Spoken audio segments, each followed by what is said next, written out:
علیکم ورحمۃ اللہ وبرکاتہ۔ اعوذ باللہ السمیع العلیم من الشیطان الرجیم من حمزہ ونفخہ ونفثہ۔ بسم اللہ الرحمن الرحیم۔ فلما قضى موسى الأجل وسار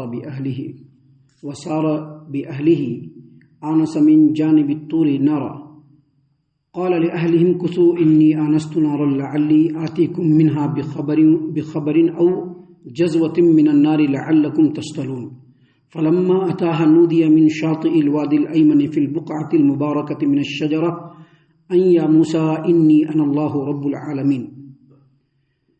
پھر جب موسیٰ نے وہ مدت پوری کر لی اور اپنے اہل خانہ کو لے کر چلے تو طور کے ایک طرف انہیں آگ نظر آئی۔ انہوں نے اپنے اہل خانہ سے کہا کہ تم یہیں رکو، میں نے ایک آگ سی دیکھی ہے، شاید وہاں تم لوگوں کے لیے رستے کی کوئی خبر ہو یا آگ کا کوئی انگارہ ہو، اسی کو میں اٹھا کر لاؤں گا تاکہ تم لوگ اس کو تاپ سکو، اس سے گرمی حاصل کر سکو۔ پھر جب موسیٰ وہاں پہنچے تو وادی کے رائٹ سائڈ میں کنارے ایک مبارک زمین کے خطے کے ایک درخت سے آواز آئی، اے موسیٰ میں ہی اللہ ہوں، سارے جہانوں کا رب۔ محترم سامعین کرام، سورۃ القصص سورہ نمبر 28 اور اسی سورت سے آیت نمبر 29 اور 30، یہ دو آیتیں بھی آپ کے سامنے تلاوت کی گئیں۔ اللہ کی توفیق سے دونوں آیتوں کا ترجمہ بھی آپ تمام کی خدمت میں پیش کیا گیا، اور ترجمے سے آپ نے معلوم کر لیا ہوگا کہ موسیٰ علیہ السلام کا جو واقعہ ہے وہ کنٹینیو ہے۔ اور کل کے درس میں ہم نے یہ بتلایا تھا کہ سیدنا موسیٰ علیہ السلام جب سیدنا شعیب علیہ السلام کے پاس پہنچے اور وہاں رہنے سہنے لگے تو ان کے گھر کے لوگوں نے یہ خواہش ظاہر کی کہ بہت ہی طاقتور آدمی ہے، ایماندار آدمی ہے، ان کو نوکری پر رکھ لیجئے، ان کو اجرت پر رکھ لیجئے۔ والد کو بھی بیٹی کی بات مناسب معلوم ہوئی اور انہوں نے سیدنا موسیٰ علیہ السلام سے پیشکش کیا کہ بھائی آپ ہمارے یہاں نوکری کر لیجئے، تو وہ ریڈی بھی ہو گئے۔ پھر اس کے بعد سیدنا شعیب علیہ السلام نے کہا کہ ٹھیک ہے نوکری کریں گے، لیکن ساتھ ہی ساتھ میری ایک شرط بھی ہے، اور وہ شرط یہ ہے کہ میری 2 بیٹیوں میں سے ایک بیٹی سے آپ کو نکاح کرنا پڑے گا، اور شرط یہ ہوگی کہ آپ کو 8 سال ہمارے یہاں نوکری کرنی پڑے گی کنٹینیو، میرے یہاں کے بکریوں کو چرانا پڑے گا، میرے گھر کے کام کاج کرنے پڑیں گے، یعنی پوری ملازمت۔ سیدنا موسیٰ علیہ السلام سے یہ بھی انہوں نے رکھا پرپوزل، 8 سال کریے تو کوئی دقت کی بات نہیں ہے، لیکن اگر 10 سال کر دیں گے تو زیادہ بہتر ہے۔ موسیٰ علیہ السلام نے کہا کہ 8 سال میں تو شرط پوری ہو جائے گی، لیکن اگر میں 10 سال کر دوں گا تو یہ میری طرف سے ہوگا۔ اور موسیٰ علیہ السلام نے 10 سال مکمل وہاں پہ کام کیا، جیسا کہ ہم نے کل آپ کے سامنے صحیح البخاری کتاب الشہادات کی روایت آپ کے سامنے پیش کی تھی۔ سیدنا سعید بن جبیر رحمۃ اللہ علیہ نے سیدنا عبداللہ بن عباس رضی اللہ عنہما سے پوچھا تھا کہ بتائیے کہ موسیٰ علیہ السلام نے اپنے سسر کے گھر پہ کتنے سال تک کام کیا؟ تو انہوں نے کہا کہ جو مدت سب سے زیادہ ہوتی ہے، یعنی 2 مدت تھی، ایک 8 سال کی اور ایک 10 سال کی، تو کہا جو مدت سب سے زیادہ ہے اتنا کام کیا، کیونکہ جو اللہ کے رسول ہوتے ہیں وہ جب کچھ بولتے ہیں تو اس کو مکمل اور احسن انداز میں پورا کرتے ہیں۔ تو سیدنا موسیٰ علیہ السلام نے 10 سال تک مدین میں شعیب علیہ السلام کے گھر میں کام کیا۔ اللہ نے فرمایا فلما قضى موسى الاجل، یہاں پر اجل کے ساتھ جو الف لام ہے الاجل، فلما قضى موسى الاجل، یہ الاجل ہے، اس کو سامنے رکھ کر کے اہل علم نے اور خاص طور سے حافظ ابن کثیر رحمۃ اللہ علیہ نے یہ کہا ہے کہ یہاں پر جو الاجل ہے یہ اس بات کی طرف اشارہ کرتا ہے اور اس بات کا ثبوت ہے کہ موسیٰ علیہ السلام نے 8 سال نہیں بلکہ 10 سال کام کیا، کیونکہ الاجل میں جو الف لام ہے وہ ہر چیز کو کمپلیٹ کرنے کے لیے آتا ہے۔ جیسے الحمدللہ رب العالمین، اس کا ترجمہ ہم کیا کرتے ہیں؟ تمام قسم کی تعریفیں، یعنی ایک تعریف نہیں، جتنی بھی تعریفیں ہیں۔ تو یہاں پر الاجل کا جو ذکر ہے اس سے یہ پتہ چلا کہ 2 مدت مقرر کی گئی تھی، تو اس میں جو اکمل اور جو مکمل مدت ہے موسیٰ علیہ السلام نے پورا کر لیا۔ اللہ نے فرمایا فلما قضى موسى الاجل، جب موسیٰ علیہ السلام نے اپنے 10 سال کی مدت کو پورا کر لیا، وسار بأهله، تو اپنے اہل و عیال کو لے کر کے چلے، بیوی بچے، ساتھ میں ایک غلام بھی ہے، بعض لوگوں نے کہا کہ کچھ بکریاں بھی ساتھ میں تھی، لے کر کے چلے۔ جانے کا جب 10 سال کمپلیٹ ہو گیا تو 10 سال کی ایک لمبی مدت ہوتی ہے. یہاں پر 2 سال لوگ سعودی عرب میں رہتے ہیں تو لگتا ہے کہ کتنی لمبی مدت گزر گئی. 10 سال کی مدت ایک وقت رکھتا ہے, ایک مقام رکھتا ہے. جب 10 سال کی مدت کمپلیٹ ہوئی تو موسیٰ علیہ الصلوۃ والسلام کے دل میں بھی بات آئی کہ چلیں اپنے گھر کی طرف چلے. کیوں؟ کیونکہ ماں باپ ہیں, بھائی بہن ہیں, ان کو دیکھنا ہے, ان سے ملنا ہے, ان سے ملنے کا شوق جگہ دل کے اندر. اور دوسرا یہ بھی سوچا کہ 10 سال کی ایک لمبی مدت پوری ہو گئی ہے. مصر کے اندر لوگوں نے بھلا دیا ہوگا اس آدمی کو جو مارا تھا, ایک مکہ مار کر کے اس آدمی کو جو ختم کر دیا تھا. تو دل میں یہ سوچا کہ لوگ بھول گئے ہوں گے اس واقعہ کو, کسی کو یاد نہیں ہوگا یہ واقعہ, لہذا چلتے ہیں, چل کر کے اپنے ماں باپ اور اپنے بھائی بہن سے مل کر کے آتے ہیں. لہذا اپنے اہل و عیال کو لیا, بال بچوں کو لیا, ساتھ میں ایک غلام بھی تھا اور پھر کچھ بکریاں بھی ساتھ میں تھی, لے کر کے چل پڑے. چلتے چلتے رستے کو طے کر رہے تھے. جب طور پہاڑ کے مقام پر پہنچے, طور سینا, جب وہاں پر پہنچے تو اس وقت گھپ اندھیرا تھا, بالکل سیاہ کالی تاریک رات تھی, اور رات بھی بالکل سردی سے کٹکٹاتی ہوئی سردی, بالکل ٹھنڈک, زبردست قسم کی ٹھنڈک لگ رہی تھی. اور رات کالی گھنی اندھیری رات ہے, تو اس رات میں چلتے چلتے رستہ بھول گئے. اور جو رستہ بھولے یہ اللہ کی مرضی اور مشیت کے مطابق بھول گئے رستہ.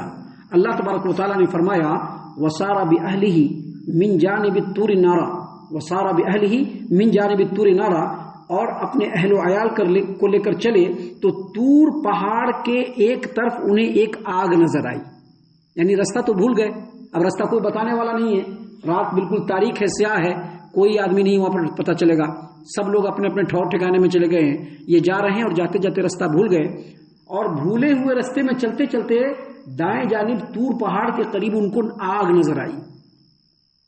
اس سے پہلے سیدنا موسیٰ علیہ السلام کا جو واقعہ سورۃ الشعراء کے اندر اور دیگر سورتوں کے اندر جو ہم نے بیان کیا تھا, اس میں یہ بھی بیان کیا تھا کہ جب موسیٰ علیہ السلام کو وہ آگ نظر آئی تو اپنے اہل و عیال کو کہا, اپنے غلام کو کہا کہ آپ لوگ یہیں پر رکیے, رستہ ہم لوگ بھول گئے ہیں, ایسے اچانک بڑھتے رہیں گے تو بات بننے والی نہیں ہے.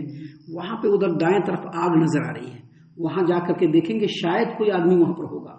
اگر کوئی آدمی ہوگا تو اس سے رستہ پوچھ لیں گے, اگر کوئی آدمی نہیں ہوا تو آگ کا کچھ انگارہ اٹھا کر کے لے آئیں گے. اللہ نے فرمایا وَسَارَ بِأَهْلِهِ آنَسَ مِنْ جَانِبِ الطُّورِ نَارًا, اپنے اہل خانہ کو لے کر چلے اور طور پہاڑ کے دائیں طرف انہیں آگ نظر آئی تو انہوں نے قال لأهلهم كثوا انی آنست نارا, اپنے اہل و عیال سے کہا, اپنے اہل خانہ سے کہا کہ تم لوگ یہیں پر رکو, میں نے آگ دیکھی ہے. لعلی آتیکم منہا بخبر, شاید وہاں پر کوئی آدمی ہوگا, کچھ لوگ ہوں گے تو میں ان سے رستے کا پتہ پوچھ لوں گا کہ صحیح رستہ کدھر سے ہے بھائی. اور اگر آدمی نہیں بھی رہا او جزوۃ من النار لعلکم تصطلون, تو آگ کا کچھ انگارہ لے کر کے آ جاؤں گا تاکہ آپ لوگ اس کو تاپ سکے. سامعین کرام, یہاں پر میں آپ کو بتلا دوں کہ آگے اللہ تبارک و تعالیٰ نے یہ بھی فرمایا ہے کہ فلما اتاہا, جب موسیٰ علیہ السلام وہاں پر آئے تو نودی من شاطئ الوادی الایمن فی البقعۃ المبارکۃ من الشجرہ, موسیٰ علیہ السلام وہاں پر پہنچے تو وادی کے رائٹ سائڈ میں جو مبارک خطہ تھا زمین کا, وہاں پر ایک درخت سے آواز آئی. کیا آواز آئی؟ آواز آئی مبارک درخت, مبارک زمین کے ٹکڑے کے ایک درخت سے آواز آئی کہ این یا موسیٰ, اے موسیٰ, انی انا اللہ, میں اللہ تبارک و تعالیٰ ہوں, رب العالمین, جو رب العالمین ہوں. لیکن یہاں پر بہت سارے واقعات کو اللہ تبارک و تعالیٰ نے بیان نہیں فرمایا ہے. آپ اسی واقعے کو سورہ طٰہٰ کے اندر دیکھیں گے تو پوری تفصیل ہے, پوری تفصیل ہے.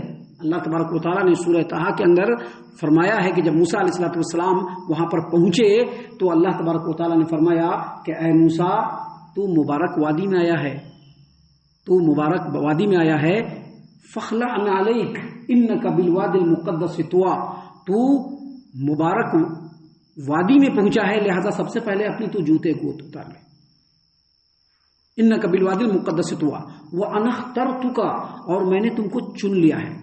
کس چیز کے لیے؟ نبوت کے لیے. اس کا مطلب کیا ہوا کہ اللہ تبارک و تعالیٰ نے موسیٰ علیہ السلام کو جو وہاں بلایا یہ اللہ کی مرضی اور مشیت سے تھی.